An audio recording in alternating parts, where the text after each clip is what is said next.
right, yeah. So we're gonna get there. But guess what? I want you to first of all tell me, like, who is Angela out of the music industry? Before we get into all the music and all that, like a lot of people know you because of your music. Yeah. All right. So I want to know, who is the Angela outside the music world? Well, Angela, simple, born in Nairobi. Oh, okay. My parents, His Excellency Bonnie and Gertrude Katatumba. True. I have 7 brothers. Unfortunately, one passed away when he was 4. I have a twin brother, Rujiro Katatumba. Okay. And I have an older sister. She lives in Atlanta, Georgia. Okay. Rosemary. Went to school at the Katatumba Academy. Oh yeah, I heard about the Katatumba Academy, and this called me up so late. Like I wish I was back in high school and maybe attend the Katatumbas. Like I needed to go to a Katatumba family. Like, come on, I needed to go to that school. I don't know why, but yeah, I mean, good enough now. I have you here, so yeah, maybe you'll take me for a trip one day. Okay. So yeah, apart from the family, like yes, I want to know the Angela outside music. Despite the family, yes, I actually did some. I had to do some digging, and I found out that in your early days, like when you were still in, that was in Chicago, was it? Yes, yeah. Well, like you studied in one of the universities in Chicago, right? No. Am I right? No, I didn't study in Chicago. I did high school in Canada and then university in England. Okay. I did a law degree, a master's degree, and economics degree. Yes, so you worked in Chicago. Then I just worked. I got married then in England, and then I moved to Chicago with my husband because that's where he was from. Okay, so you were working at that time in a restaurant.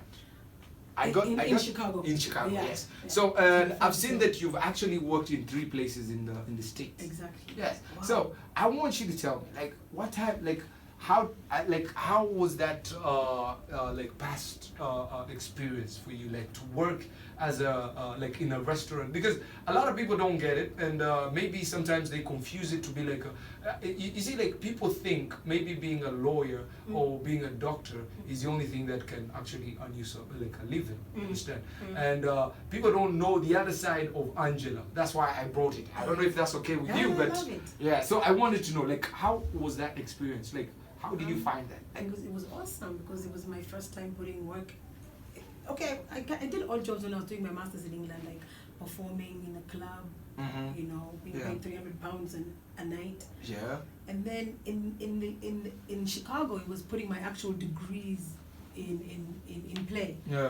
And working at these restaurants was real hard labor for me. I've never worked so hard in my life. Yeah. But it was real work, you know. I was now mature, and now I was married, and you know, I got all these jobs. The first one was Buca di Beppo, Yeah. and that was an Italian restaurant. True. And then I was earning about 50K a year. And then after that, I went to Isaac Hayes Music Food Passion. You know the Isaac, the musician? Yeah.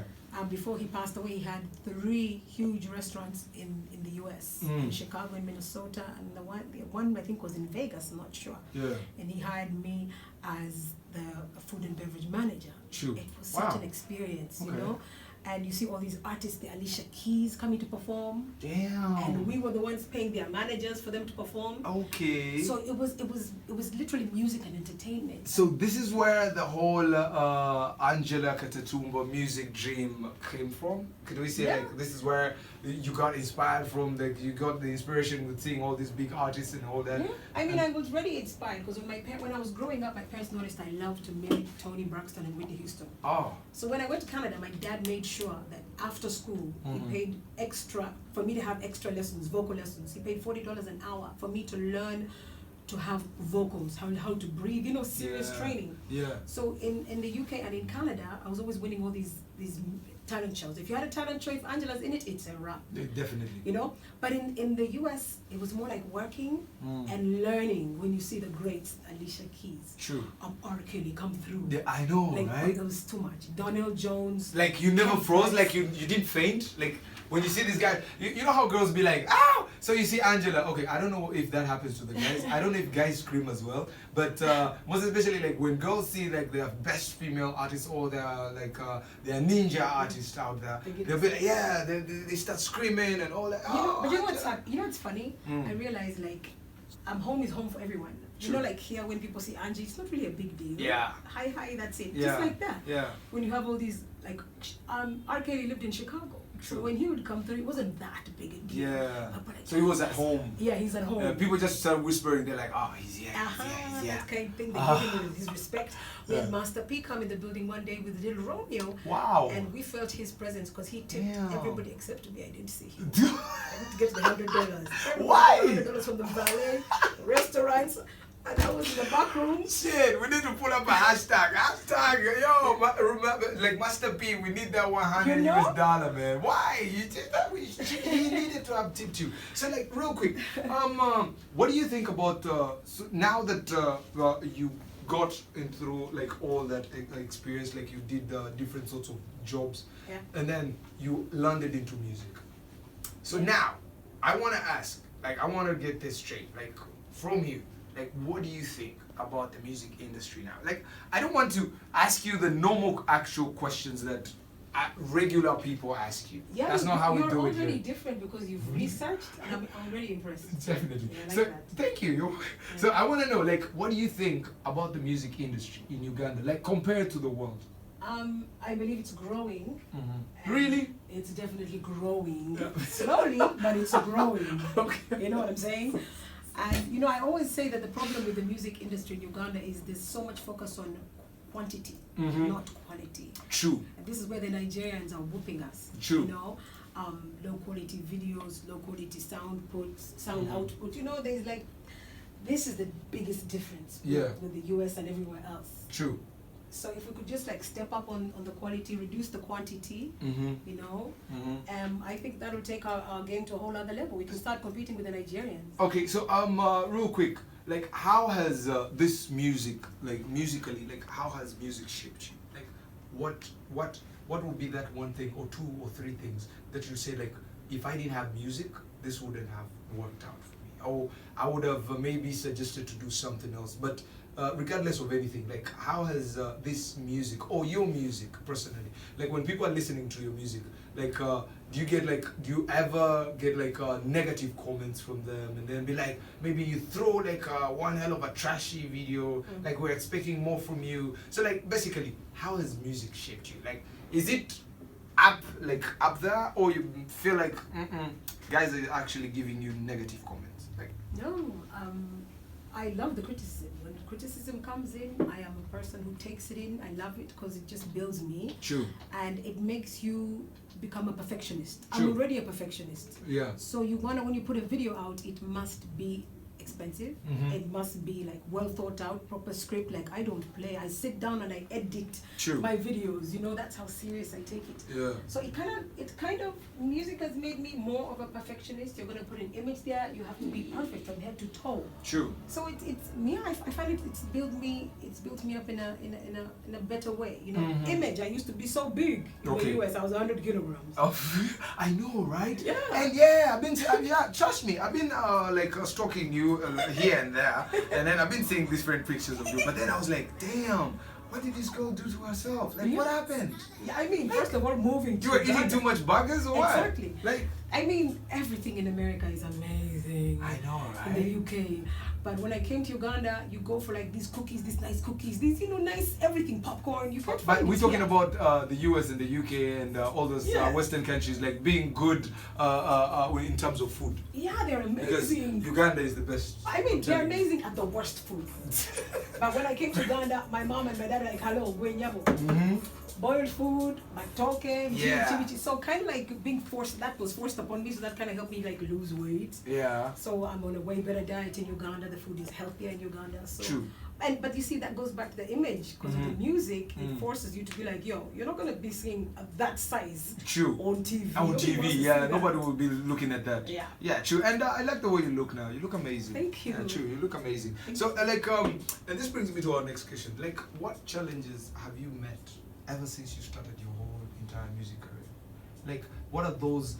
Of course, there are those unforgettable moments. Yeah. That are actually good, and those that are really bizarre. Yeah. Like, so I want you to share with me maybe like a couple of like two, or maybe when you're performing, I don't know, like two of the good ones and two of the bad ones. The good are too many. Okay, yeah. The challenges in music for me has always been the Luganda. Oh. That's been my biggest challenge. True. You know, because my influence is Western. True. You know, everything about me is Western. And then you're in an industry and you have to sing Luganda. You just must. I know. So that's been the biggest, and it turned me off. It put me off for some years too. I'm like, you know. Yeah, you felt like you couldn't fit in. Yeah, I couldn't fit in. I couldn't relate. Like, you go to the studio, the guy's like, no, those vocals we don't need. You do something simple with a beat. Simple.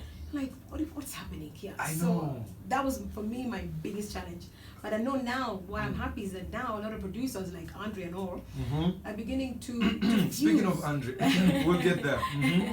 I'm beginning to fuse True. English with some, you know, patois like this Nigerian, and then some Luganda. It's a bit exciting now. Yeah. So speaking of Andre, before I go to Andre a lot, I want to first of all know, like, how did you get in touch with this guy in the first place? 2019, I was literally out of the game. Like, not out like forever, because I'm but out of the game. yeah, like you just have to chill it for a minute. I was an idiot. Like, I didn't want to know. You know, actually, I've always been into music as a hobby. Like, I drop a hit or a song and I'm out. Yeah. You just let it to like crowd, like to dance on it, and that's it. I just like it, yeah. So I was kind of like not bothered, and definitely way not bothered after. I like the way you're flowing to Luganda now. Like, shit. Maybe next time when you come back here, I'm gonna be like you. Okay. I'll be good. Yeah, that's good. Trust me. Yeah. All right. So carry on. 2017, when my papa passed away, that was too traumatic. Sorry about that, by the way. Thank you. Yeah. It was too traumatic. Like, I just didn't want nothing to do with music. Yeah.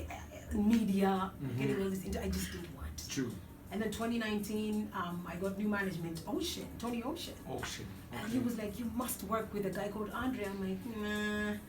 That business of forcing me to go and sing Luganda, I don't want. Yeah. You know what? Like, I didn't want. True. Yeah, I get it. I'm like, I'll wait for the industry to grow. When it gets English, I'll jump in.